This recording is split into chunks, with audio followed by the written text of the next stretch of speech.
जीवन की प्राथमिकताओं का संतुलन क्यों जरूरी है और कैसे रखा जाए, इस विषय पर मैं आपको एक कहानी सुनाना चाहूँगी। विशाल परेशान होकर अपने गुरुजी के पास जाता है। गुरुजी, आपने हमेशा समझाया है, ये बात विशाल अपने गुरुजी को कहता है। गुरुजी, आपने हमेशा समझाया है कि मेहनत और लगन से काम करने से सफलता मिलती रहेगी। मैं मेहनत और लगन से काम कर रहा हूँ, मुझे सफलता भी मिल रही है, लेकिन उस सफलता के साथ जो खुशी होनी चाहिए वो मुझे नहीं मिल रही। जो सुकून होना चाहिए वह मुझे नहीं मिल रहा। मेरा बेटा एक बड़े स्कूल में पढ़ रहा है, मैं एक महंगा घर भी खरीद चुका हूँ, आपके बताए मेहनत के रास्ते पर चल रहा हूँ, लेकिन खुश नहीं हूँ। गुरुजी, मैं खुश कैसे रहूँ? कृपया मेरी मदद कीजिए। गुरुजी मुस्कुराते हुए अंदर कमरे में गए और अपने हाथ में 3 गेंदें लेकर आए, एक कांच की, एक रबड़ की और एक चीनी मिट्टी की। गुरुजी ने उन तीनों गेंदों को विशाल के हाथ में दिया और कहा, तुम इन गेंदों को लगातार एक के बाद एक हवा में उछालते रहो और एक समय कम से कम एक गेंद हवा में जरूर रहनी चाहिए। विशाल थोड़ा हैरान तो हुआ, लेकिन गुरुजी की बात मानकर चुपचाप तीनों गेंद उठाई और एक के बाद एक उछालने लगा।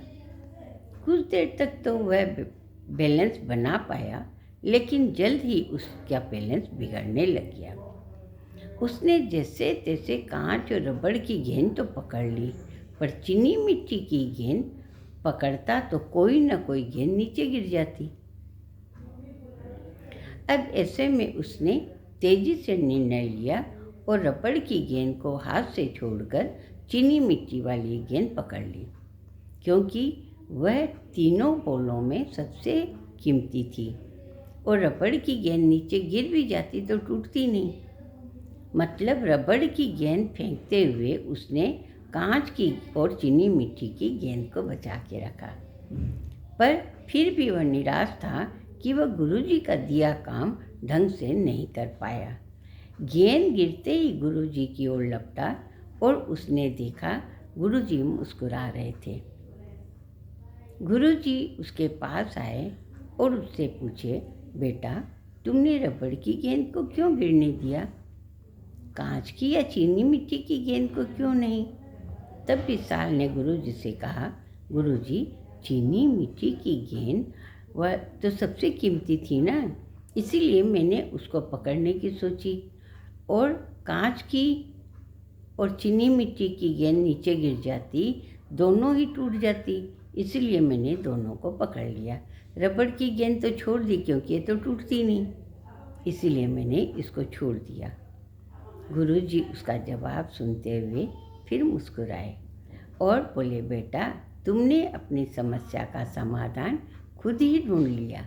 यह तीनों गेंद तुम्हारे जीवन की प्राथमिकताओं की ही तरह है।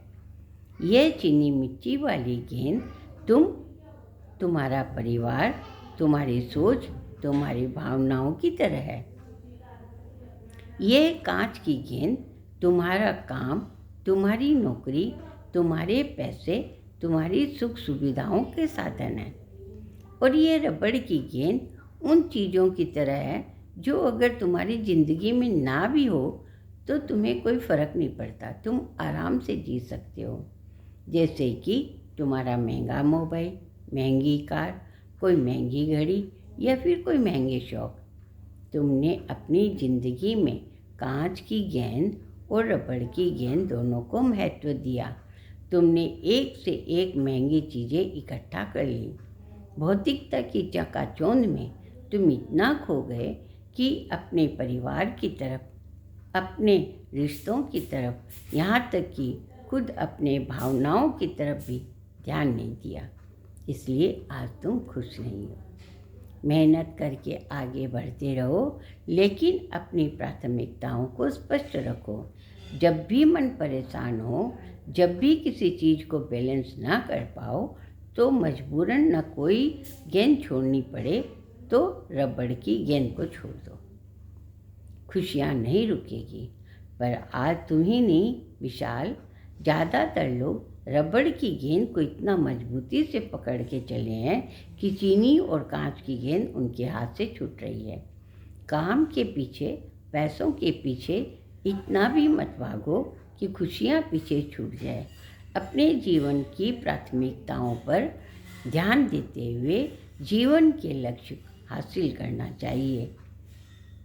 इस कहानी से हमें क्या सीखने मिलता है, देखते हैं। जीवन में प्राथमिकताओं को समझें। संपत्ति और सफलता ही सब कुछ नहीं।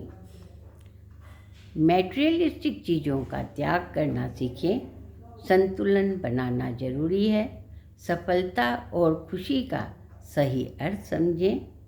पैसे और ऐशो आराम के पीछे भागने से पहले हमें यह सोचना चाहिए कि हम किस कीमत पर इसे हासिल करना चाहते हैं और कर रहे हैं। अगर खुशी, परिवार और मानसिक शांति खो रहे हैं तो यह असली सफलता नहीं है, यह असफलता है। ध्यान रहे। धन्यवाद।